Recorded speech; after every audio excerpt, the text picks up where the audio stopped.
Pronto. Só me diga onde está passando. Passa um slide, Vivi. Sim. Pronto, tá funcionando tudo certinho. Pronto. Então, eu vou começar. A apresentação. Acho que agora eu estou do outro lado, né? Então, a gente entende essa solidão. Opa! Online. Eu sou Viviane e eu sou fisioterapeuta de formação e de coração, mas faz um tempo já que eu não estou na área assistencial. Eu fiz doutorado lá pela pneumologia e cheguei aqui em Aracaju e estou agora como assessora de ensino e pesquisa da Rede Primavera. E aí veio a questão de ministrar uma aula de ventilação mecânica. Eu falei, gente, acho que eu faço sim, né? Isso é uma coisa que eu já dei. Só que a ideia dessa aula, gente, são conceitos básicos de ventilação mecânica e as principais modalidades ventilatórias. Tá? Então, a gente vai ter depois uma aula um pouco mais aprofundada, mas a ideia dessa aula é a gente trazer um pouco desses conceitos básicos. Eu entendo que eles são extremamente importantes para que a gente consiga pensar no avançado e consiga, avaliando o paciente, fazer alterações ou mudanças de estratégia ventilatória a depender da condição clínica do paciente. Eu sempre gosto de falar um pouco de história, tá? Eu prometo ser breve.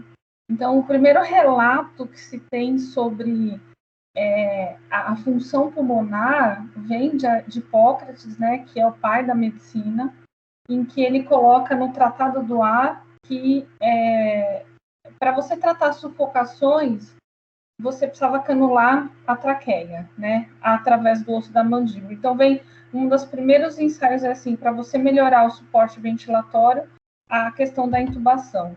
Aristóteles traz isso também, dizendo que animais que ficavam em caixas fechadas, sem ar, eles acabavam morrendo. Ele era um filósofo muito observador da natureza, então ele trouxe isso. E aí, em 1530, a gente tem o primeiro protótipo, né, que eu falo de ventilação mecânica. Então, percebeu que se você colocasse um fole conectado a um tubo na boca de um paciente, você conseguia assisti-lo mecanicamente. Só que é inviável, porque a pessoa tinha que ficar, né, como está aqui, bombeando isso. Então, mas foi uma das primeiras possibilidades de resgate, né, ventilatório. E aí, em 1876, vem o famoso Iron Lung, que é o pulmão de aço, e é onde você colocava o paciente sobre uma caixa fechada, e aí você garantia uma ventilação desse paciente dentro dessa caixa, né? E aí vem o primeiro modelo de terapia intensiva, que foi amplamente difundido e montado principalmente na época da poliomielite, então onde as pessoas entravam nesses pulmões de aço aqui, e eles tinham melhores sobrevida, né? E aí eu faço uma brincadeira aí com mais uma vida salva pela terapia intensiva lá desde aquela época, né? Só que eles começaram a observar que ficava muito difícil os cuidados, né? Banho, alimentação, medicação, a própria imobilidade, dificuldade de tossir, isso gerava muitas complicações. Então, eles desenvolveram um protótipo, vamos dizer assim, um pouco mais compacto, que é a coraça, né? Que era um dispositivo que se acoplava à caixa torácica e você fazia uma pressão negativa e conseguia expandir a caixa torácica. Então, isso melhorou muito mais a sobrevida dos pacientes. E aí, em 1956, vem o famoso, né, Forrest Morton Bird. Ele era uma pessoa que trabalhava na aviação, e aí, através de muitos estudos, até fomentado pela esposa dele que ficou doente, ele construiu o primeiro respirador com pressão positiva, acionado por magnetos, que é o famoso Bird Max 7, né? Ele faleceu em 94, na sua casa, em 2015, com 94 anos, e em 2015. Então, é recente. Brincadeiras à parte, eu já ventilei com esse dispositivo, tá, gente? Mas foi bem lá atrás. Bom, então aí a gente tem uma evolução, né, da ventilação mecânica, que vai desde o pulmão de aço até o Bergmark 7, os ventiladores volumétricos, microprocessados. Aí, quando chega perto do ano 2000, junto com os ventiladores, é possível você fazer uma monitorização ventilatória. O que é um ventilador, né? Ele foi desenvolvido para insuflar os pulmões e agora por pressão positiva e não por pressão negativa. Então, ele é, de uma forma muito simplista, um aparelho como se fosse um computador, onde você tem um ramo inspiratório e um ramo expiratório. O paciente é detectado a necessidade de insuflação expiratória pelo paciente ou pelo próprio equipamento. Esse ramo inspiratório, o ar entra, insufla os pulmões, e aí, quando é detectado, né, a possibilidade de expiração, o paciente exala e esse ar vai para o meio ambiente. E aí, para que a gente usa? A gente usa para todos esses objetivos, né? Reverter uma hipoxemia, diminuir o desconforto respiratório, o paciente precisa ficar sedado ou precisa de bloqueio neuromuscular, se você precisa estabilizar a caixa torácica, quando tem uma diminuição de nível de consciência, instabilidade hemodinâmica. É importante a gente entender essas fases do ciclo respiratório, porque é muito baseada nela que a gente vai conseguir ajustar as modalidades ventilatórias. Então, ela tem 4 fases, né? A fase de disparo, que é marcado aqui, que é o início da fase inspiratória. Então, como ele é um equipamento, né, vamos dizer assim, um computador, precisa detectar em que momento que vai iniciar a fase inspiratória. Então, que momento que eu vou ter, aqui o mouse, que momento que eu vou ter o início da fase ins. Até quanto tempo que eu vou ter essa fase inspiratória, que é essa fase 2?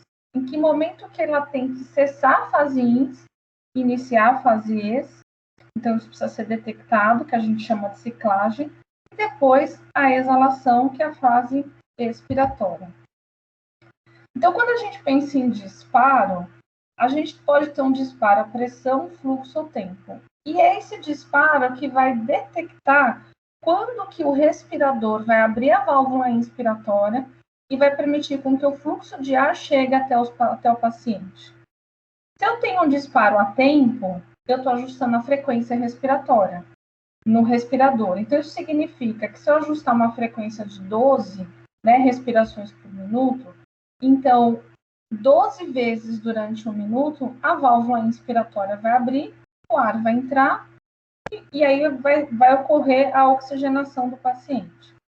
Se eu tenho um disparo a pressão ou fluxo, e aí ou é uma ou é outra, é o que a gente chama de sensibilidade. Então, eu ajusto uma sensibilidade de pressão ou de fluxo, né, de -1 ou de -2, quando o paciente faz um esforço inspiratório, ou seja, contrai a musculatura respiratória, isso vai negativar a pressão ou fluxo. O respirador vai entender que está iniciando o disparo, vai abrir a válvula ins, vai deixar o ar entrar, e aí ocorre a troca gasosa. Então, disparo a tempo é o ajuste da frequência respiratória. Pressão ou fluxo é a sensibilidade. E aí, com isso, a gente já consegue fechar 2 modalidades, a ventilação controlada ou assisto controlada. Se eu ajusto uma frequência respiratória, eu estou numa ventilação controlada. Então, isso significa que de tempos em tempos, abre a válvula ins, o ar entra, e aí depois vai ter a ciclagem, fecha a válvula ex e o ar sai. Se eu ajusto a sensibilidade, que é o que está marcado aqui, isso significa que, no caso, a sensibilidade à pressão, quando ele faz um esforço respiratório, né, no sentido de puxar o ar, essa pressão negativa, o respirador detecta isso, abre a válvula ins, inicia o ciclo. Se eu tenho um módulo que eu coloquei assisto controlado, né? Mas eu não tenho nenhum disparo do respirador, porque o meu paciente não fez nenhum esforço inspiratório, então eu estou numa ventilação totalmente controlada. O que difere uma da outra é realmente o ajuste de sensibilidade, aonde o paciente, tendo um esforço inspiratório, é detectado, e aí a gente consegue ter insuflação. Pensando nessas possibilidades de assincronia, foi desenvolvido o que a gente chama de ventilação mandatória intermitente sincronizada, que é o ISMV, que permite com que o paciente faça esforços inspiratórios dentro de uma janela, mas que também ocorre a abertura da válvula inspiratória através da frequência respiratória. Então, olha aqui, a gente tem uma janela, a gente tem uma janela que vai daqui até aqui. Aqui, a gente teve, né, um esforço inspiratório, isso foi detectado, e aí teve uma ajuda do respirador, que pode ser a pressão ou o volume, que a gente vai falar mais para frente, e aí exalou, gerou volume. Nesse momento aqui, a gente teve o esforço do paciente, mas não teve ajuda. Passada essa janela, inicia de novo um ciclo com ajuda, certo? Que pode ser a pressão ou a volume. Ele foi um modo muito utilizado antigamente, né? Porque permitia uma sincronicidade entre ventilação assisto-controlada ou ventilação assistida. Mas aí os estudos começaram a mostrar que esse modo, apesar dele permitir essa possibilidade, ele começou a atrapalhar o desmame ventilatório. Então, é uma modalidade que alguns respiradores ainda têm, mas ela não é mais tão utilizada, tá? E aí, pensando no disparo, então, eu inicio a fase inspiratória. Em que momento que eu vou cessar essa fase inspiratória e ter a expiração, que é a ciclagem? Eu preciso detectar se é por pressão, se é por tempo, se é por volume ou se é por fluxo. A ciclagem e a pressão, ela é feita pelo Bidgman-7. Então, você ajusta uma pressão, chegou naquela pressão, fecha a válvula INS, abre a válvula ES e o paciente expira. Quando eu tenho uma pressão controlada, a minha ciclagem é tempo. Então, eu ajusto um valor de pressão, mas quando determina um tempo, que é também pré-ajustado, fecha a válvula INS, abre a válvula ES. No volume controlado, você ajusta o volume, então a ciclagem é volume, e a pressão do suporte, a ciclagem é fluxo, que é uma das pressões, uma das modalidades ventilatórias mais espontâneas, a gente vai entender por que mais para o final. E a gente tem o CPAP, que é a pressão positiva contínua de vias aéreas, que é um fluxo contínuo de ar, com uma pressão positiva no final da expiração. Então, pensando na ciclagem, eu consigo definir se eu vou estar trabalhando com uma pressão controlada, um volume controlado ou uma pressão de suporte. O que está em verde aqui, gente, é aquilo que eu ajusto. E o que está em vermelho é aquilo que eu costumo falar que é uma consequência. Então, se eu estou numa modalidade de pressão controlada, se é o modo assisto controlado, eu vou colocar ajustar a frequência. Se é o modo assistido, se é o modo controlado, eu coloco só a frequência. Se assisto controlado, eu coloco a sensibilidade. Ajustei o tempo inspiratório. Então, ele vai subir até uma pressão que eu pré-determinei, certo? Cessado esse tempo inspiratório, certo? O que eu vou ter? Fecha a válvula INS, inicio a expiração. O que eu tenho como consequência disso? O volume corrente. Então, de acordo com a pressão que eu pré-determinei e o volume que eu pré-determinei, eu tenho um volume corrente. Por isso que quando você ajusta o modo pressão controlada, o valor de pressão que você coloca vai determinar o volume corrente, que está intimamente relacionado a complacência e resistência pulmonar. Quando eu faço um volume controlado, eu vou ajustar o volume, então ele vai chegar nesse volume que eu pré-determinei, fecha a válvula INS, inicia a expiração, abrindo a válvula ES, e o que eu tenho como consequência? A pressão. Então, se eu ajusto um volume, né, de acordo com o preço pedido para o paciente, e aí eu posso ter picos de pressão a depender da estrutura pulmonar, porque eu ajustei um volume e a consequência é a pressão. O volume controlado aqui, né, eu vou fazer uma pequena voz que está muito em voga até essa questão do próprio COVID, então ele é muito utilizado para você calcular a mecânica pulmonar. Então, eu coloco uma modalidade aqui que, né, o consenso traz. Então, você passa para volume controlado, você regula o volume de 6 a 8 ml por peso predito. O PIP você pode zerar ou não, ou deixar o que está. Costuma se zerar quando às vezes tem o alto PIP, então você faz isso, né? Você ajusta um fluxo 6 litros por minuto, que é a mesma coisa que 1 litro por segundo, uma frequência respiratória de 10, e você faz uma pausa inspiratória de 2 segundos, mantendo uma FO2 de 100%. Vivi, como é que eu sei, né, o volume corrente para o peso predito?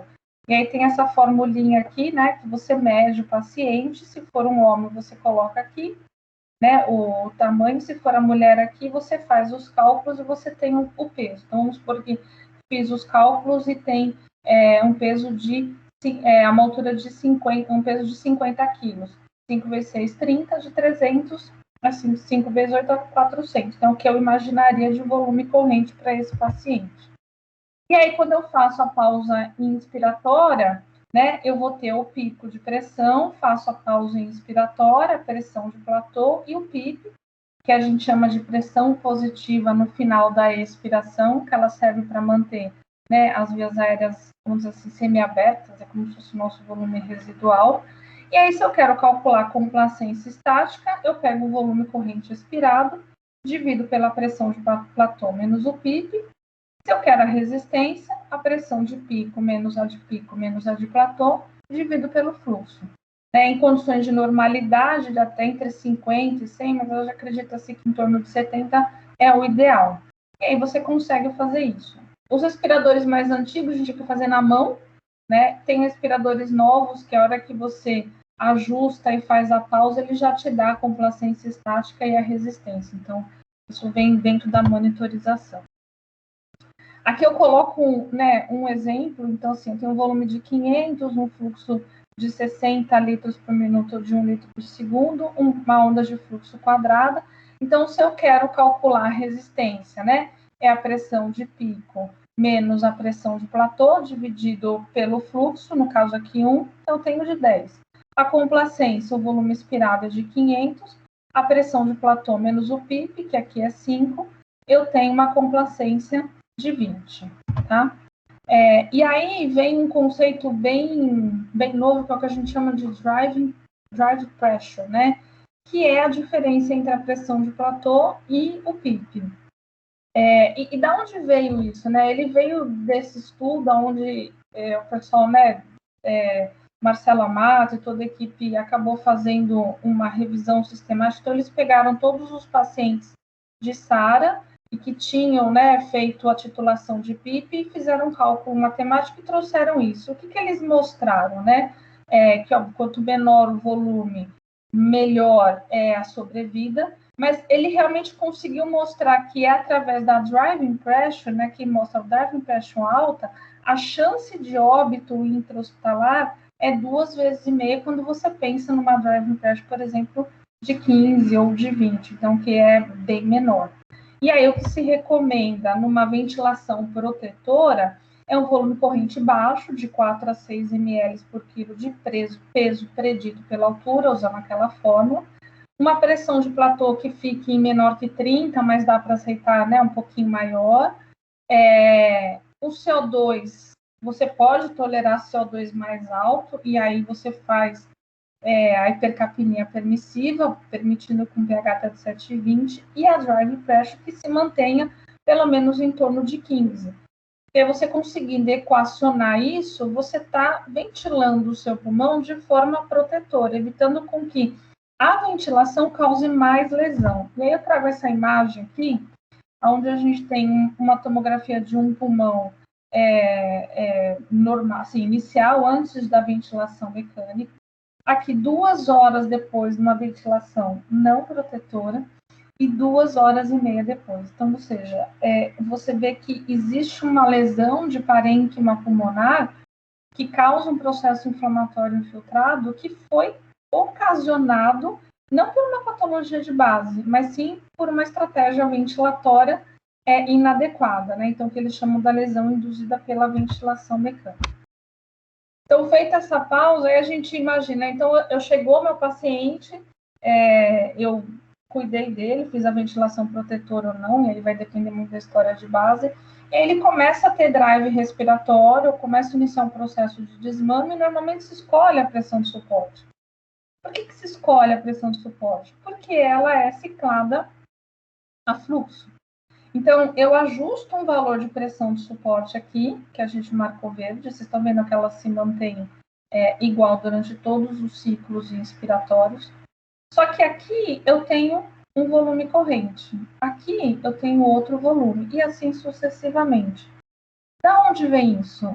Vem de cessar a fase do tempo. O tempo inspiratório, ele está realmente ligado a ciclagem, que é a fluxo. Então, eu trago uma imagem aqui, ela é bem antiga, mas eu gosto muito dela. Quando a gente pensa na pressão de suporte, ela cicla a 25% do pico de fluxo. Então, se eu tenho um pico de fluxo, né, o paciente faz um esforço inspiratório muito alto, então gera um pico de fluxo alto, a hora que ele cessa esse esforço, né, esse fluxo começa a cair, porque ele está querendo expirar.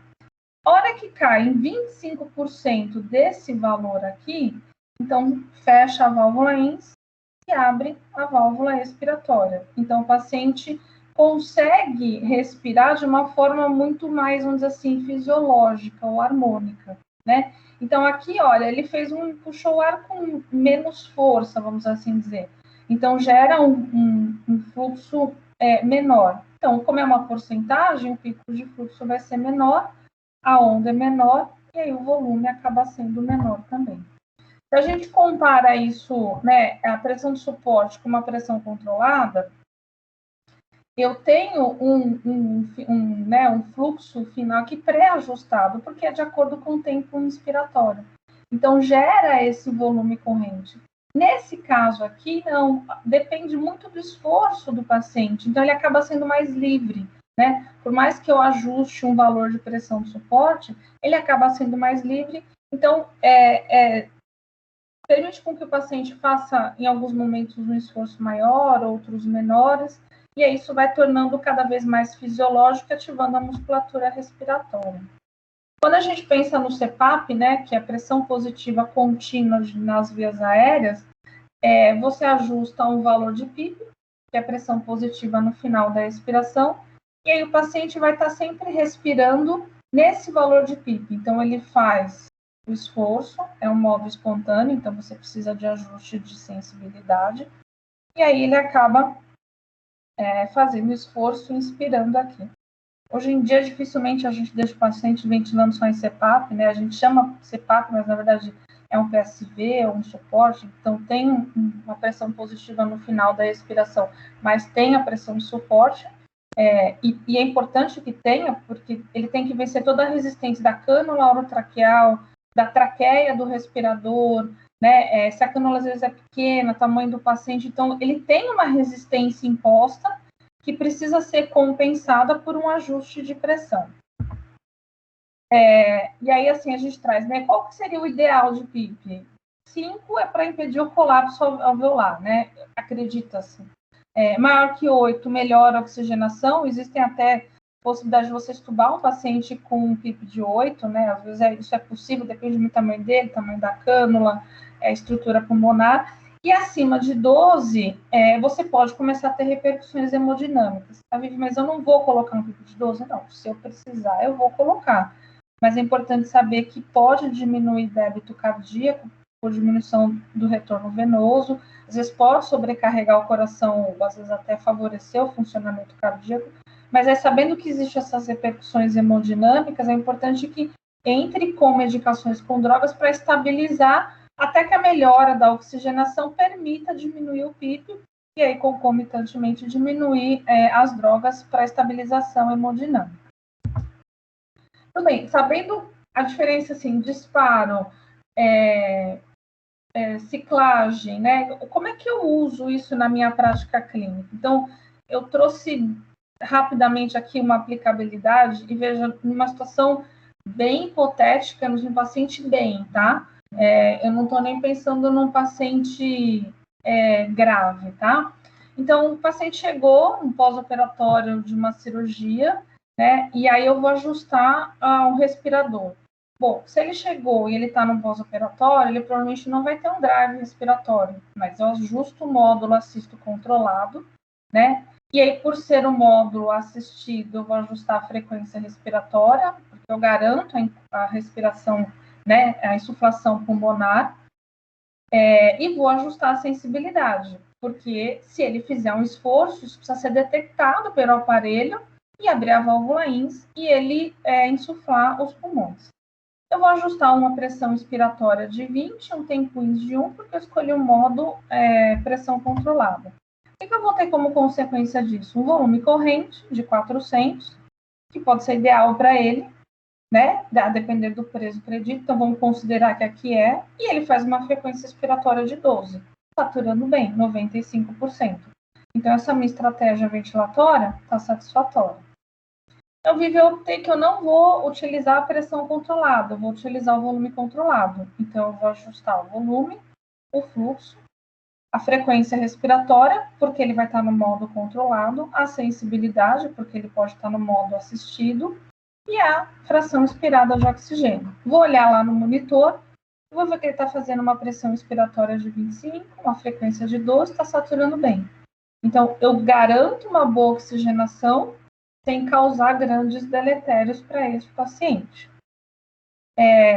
Como é que eu sei que se de repente está ultrapassando? Então, o ajuste do alarme é importante, né? Então, eu vou ajustar um alarme em torno de 35, 40, um backup de apneia, porque caso esse paciente faça uma pressão inspiratória maior, ou porque ele tossiu, ou porque ele está com secreção, ou porque ele tem um quadro obstrutivo, então o respirador vai me sinalizar, eu vou ao beira-leito, vou avaliar esse paciente e vou fazer o ajuste ou a correção que se fizer necessário. Aí esse paciente acordou, né? Então, se ele acordou, o que eu vou fazer? Eu vou passar para o modo PSV. No modo PSV, reparem, eu ajusto a pressão suporte, normalmente o fluxo, né, o disparo já é dentro do respirador, alguns respiradores até permitem esse ajuste. Eu vou manter um PIP de 5, uma sensibilidade de 2 litros por minuto, porque é fluxo, mas eu poderia ter escolhido a pressão, uma FO2 de 40%. E aí eu vejo que, com essa pressão de 15, ele está fazendo um volume de 400 e uma frequência de 18, saturando 95%. Ele começou a acordar, começou a ter esboços respiratórios, então é detectado, não é um esboço respiratório talvez tão vigoroso, né? Então gera esse volume. O efeito residual da sedação melhorou, esse paciente começou a acordar mais, fazer mais força, puxou mais forte o ar. Então repare que numa pressão de suporte de 15, o volume corrente dele aumentou, né? Mais do que eu esperaria. Eu estava esperando 400. E a frequência respiratória dele se manteve estável dentro desses parâmetros, saturando bem. O que eu faço nesse momento? Já que ele está despertando mais, está tendo mais drive respiratório com mais eficiência, né? Eu vou e baixo a pressão de suporte. Baixo uma pressão de suporte para 8, por exemplo. Né? Mantenho o PIP, a sensibilidade. E aí vejo que ele faz um volume corrente de 400, uma frequência respiratória de 18, saturando bem, e os demais sinais que levaram ele para a intubação, no caso foi a cirurgia, né? Ele está estável. Então, nessa situação, eu posso fazer um teste de respiração espontânea, que pode ser dessa forma, PIP de 5, pressão de suporte de 8, e ele mantendo uma boa estabilidade, uma boa troca gasosa, por 30 minutos até 2 horas, esse paciente está apto para ser estubado. Porque acredita-se, né, que PIP de 5, suporte de 8, são as pressões que ele precisa para vencer a resistência, né, tanto INS quanto expiratória, do tubo, da traqueia, né, a glote aberta por conta da cânula orotraqueal, então você mantém o PIP de 5. Ele se manteve bem, pode fazer o teste de permeabilidade via aérea, ver se tem escape ou não, né? Acho que cada instituição acaba tendo bem o seu protocolo, e esse paciente está apto para ser estubado. Então, era isso que eu queria trazer para vocês. Essa aula continua semana que vem, né, com as sincronias ventilatórias. Gustavo vai estar aqui com a gente no dia 13, às 7h30, para que a gente possa entender, dentro da modalidade básica, como é que acontecem as assincronias ventilatórias. Eu vou descompartilhar. Vocês estão aí, gente?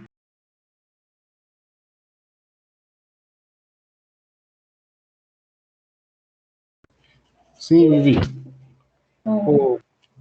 Vivi, como você hoje está como apresentadora, eu vou falar. Tá bom, fica à vontade. Foi uma aula excelente. Falar de ventilação é difícil, não é tranquilo, não parece ser simples, né? Hoje, quase todo paciente que chega no pronto-socorro é vítima de Covid, então a gente normalmente vai buscar o padrão ventilatório ideal para ele. Às vezes vai precisar ser entubado. Muita gente tem aprendido muito sobre ventilação mecânica, inclusive eu. Aprendi muita coisa sobre ventilação mecânica desde o ano passado, porque a gente praticamente só manejou paciente que necessitou de ventilação mecânica.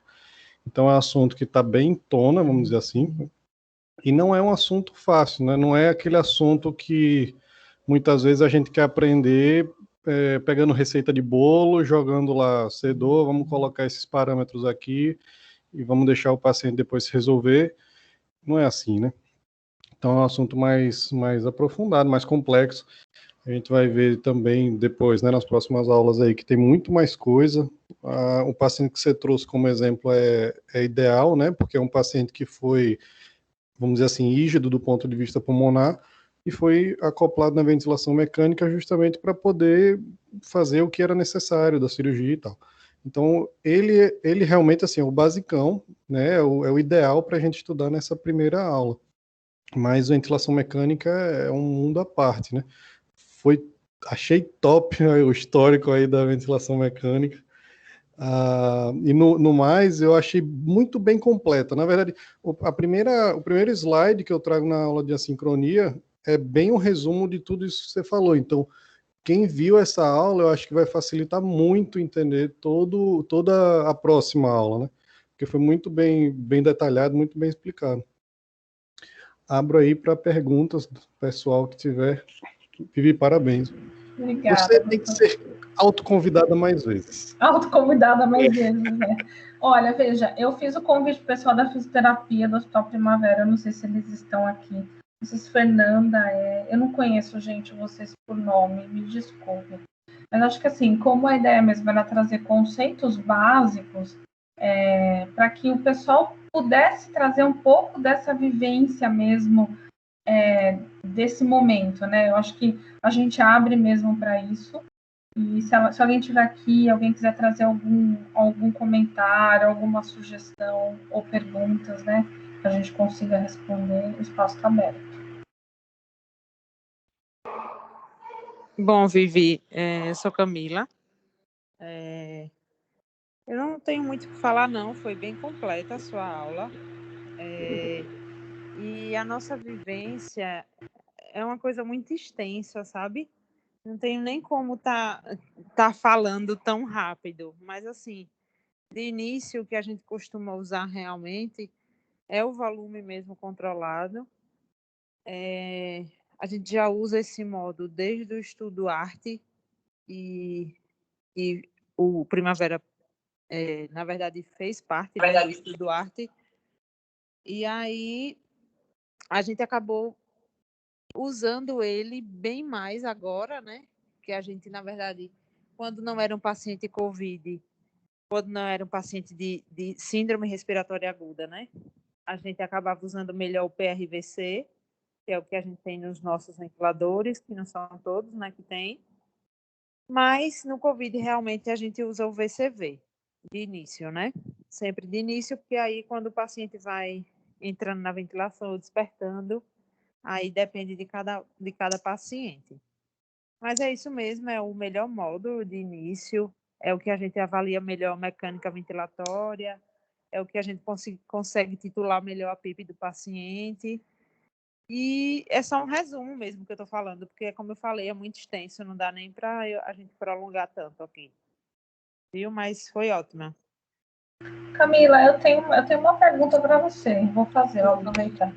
Eu coloquei o cálculo, né, eu não sei como é que vocês fazem o cálculo de complacência.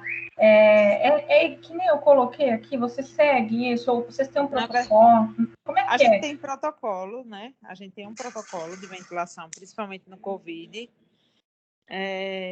O nosso ventilador, a gente não tem problema nenhum em relação a isso, porque ele dá tudo. A gente não precisa fazer cálculo nenhum. Então, ele dá complacência estática, ele dá drive pressure, ele dá tudo que você pensar. Então, a gente não tem nem problema em relação a isso.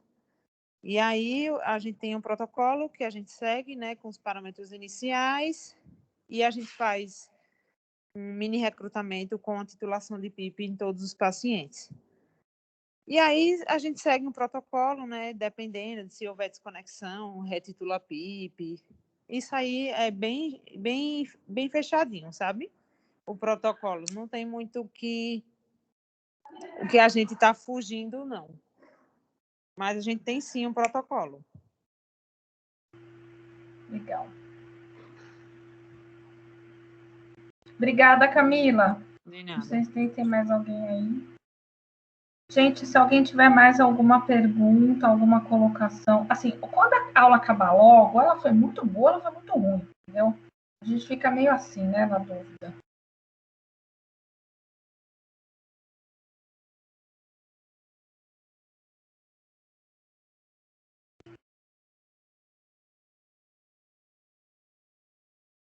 Bom, então acho que se ninguém tem mais nada, a gente agradece todo mundo que esteve aí com a gente.